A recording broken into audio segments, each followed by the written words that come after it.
বিশ্বনবী হযরত মুহাম্মদ সাল্লাল্লাহু আলাইহি ওয়াসাল্লাম এর জীবনী। আরববাসীর সাহায্য সহযোগিতার উদ্দেশ্যেই আল্লাহ তাআলা আব্রাহা বাহিনীর ধ্বংস সাধন করেছিলেন।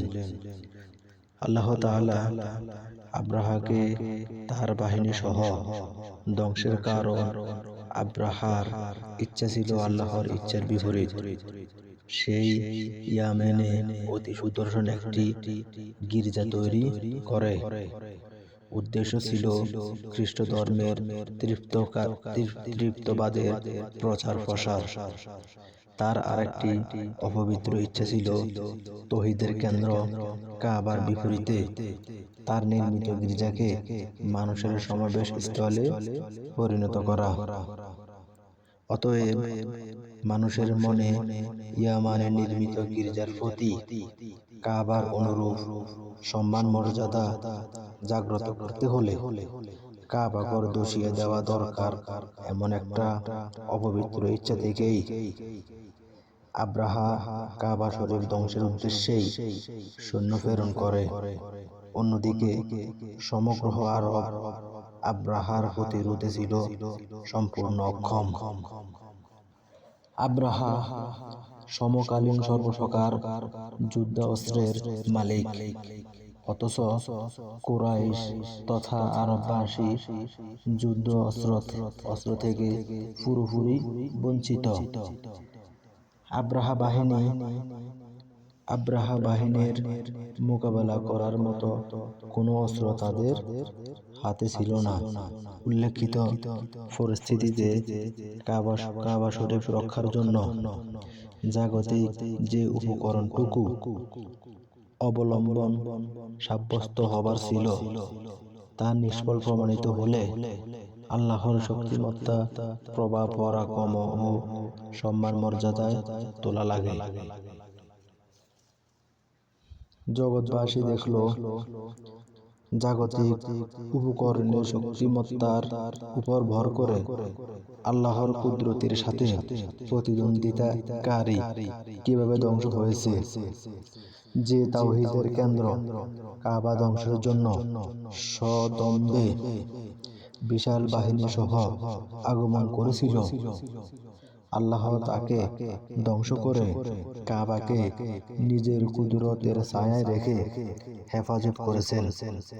মহান আল্লাহ তাআলা পবিত্র কুরআনুল কারীমে সূরা ফিলে এই ঘটনা অত্যন্ত মর্যাদাপূর্ণ ভঙ্গিতে অতি সংক্ষিপ্ত আকারে বর্ণনা করেছেন। সার কথা, হস্তি বাহিনীর মক্কা আক্রমণ করতে আসার বছরটি হযরত মুহাম্মদ সাল্লাল্লাহু আলাইহি ওয়াসাল্লাম এর জন্মের বছর। রাসূল সাল্লাল্লাহু আলাইহি ওয়াসাল্লাম আরবের কুরাইশ বংশের হাশিমি শাখায় জন্মগ্রহণ করেন। তার বংশতালিকা এইরূপ: মুহাম্মদ বিন আব্দুল্লাহ বিন আব্দুল মুত্তালিব বিন হাশিম বিন আব্দে মান্নাফ বিন কুসাই বিন কেলাব বিন মুররা বিন কাব বিন লুআই বিন গালেব বিন ফেরে বিন মালিক বিন নজর বিন কেনানা বিন খুজাইফা বিন মুরদেকা বিন ইলিয়াস বিন মুজার বিন নাজার বিন শাদ বিন আদনান। মাতার দিক থেকে রাসূল সাল্লাল্লাহু আলাইহি ওয়াসাল্লাম এর বংশতালিকা কেলাবে গিয়ে পিতৃ বংশতালিকার সাথে এক হয়ে যায় এবং তা এইরূপ: আমেনা বিনতে ওয়াহাব বিন আব্দে মান্নাফ মিন জোহরা বিন কেলাব, কেলাফের আরেক নাম হাকিম। মুসলিম শরীফে রাসূল সাল্লাল্লাহু আলাইহি ওয়াসাল্লাম এর বংশতালিকা সম্পর্কে যে রওয়ায়াত উদ্ধৃত হয়েছে তাতে তিনি ইরশাদ করেন, আল্লাহ তাআলা ইসমাঈল আলাইহিস সালাম এর বংশ হতে কেনানাকে বৈশিষ্ট্য দান করেছেন এবং কেনানার মধ্য হতে কুরাইশকে সম্মান মর্যাদা প্রদান করেছেন।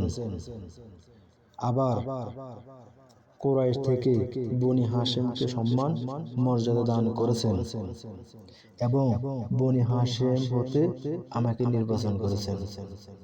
আরবের চিরাচরিত প্রথা অনুসারে রাসূল সাল্লাল্লাহু আলাইহি ওয়াসাল্লাম এর জন্মের 7ম দিনে কুরাইশ সর্দার আব্দুল মুত্তালিব তার পিতৃহীন নাতির আকিকা ভোজে অংশগ্রহণের জন্য সবাইকে দাওয়াত করেন। খাওয়া দাওয়া শেষে আগত মেহমানরা নবজাতকের নাম জিজ্ঞাসা করলে আব্দুল মুত্তালিব বর্ষতুল্য চিত্রে উত্তর করলেন, মুহাম্মদ। সমাবেত স্বজনরা অশ্রুতপূর্ব ব্যতিক্রমধর্মী নাম শুনে বললেন, এমন নাম তো আর কখনো শুনি নাই।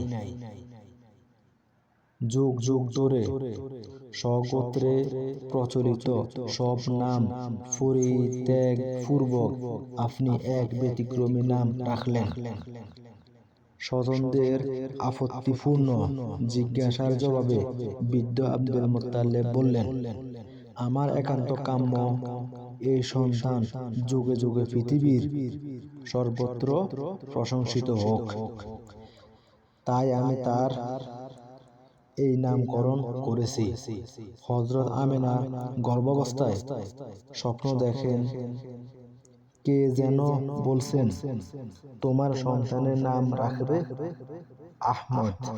উল্লেখিত উভয় নামই তার বাল্যকাল হতে প্রচলিত ছিল এবং পবিত্র কোরআন কারিমেও 4 জায়গায় মুহাম্মদ ও 1 জায়গায় আহমদ নাম ব্যবহৃত হয়েছে। পূর্ববর্তী আসমানি কিতাবেও রাসূল সাল্লাল্লাহু আলাইহি ওয়াসাল্লাম সম্পর্কিত যে বৈশিষ্ট্য যে ভবিষ্যদ্বাণী করা হয়েছে তাতেও মুহাম্মদ ও আহমদ নাম দুটি ব্যবহৃত হয়েছে।